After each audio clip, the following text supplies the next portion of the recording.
বিসমিল্লাহির রহমানির রহিম। প্রথমেই শুরু করছি পরম করুণাময় আল্লাহর নামে। সবাইকে আমার সালাম, আসসালামু আলাইকুম ওয়া রাহমাতুল্লাহি ওয়া বারাকাতুহু।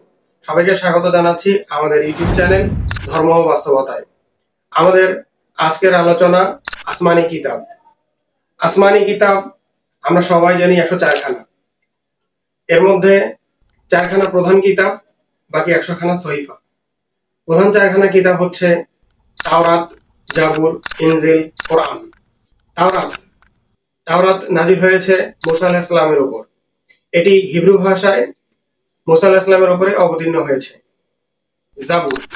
জাবুর অবতীর্ণ হয়েছে হযরত দাউদ আলাইহিস সালামের উপর। জাবুর হিব্রু ভাষায় হযরত দাউদ আলাইহিস সালামের উপর নাজিল হয়।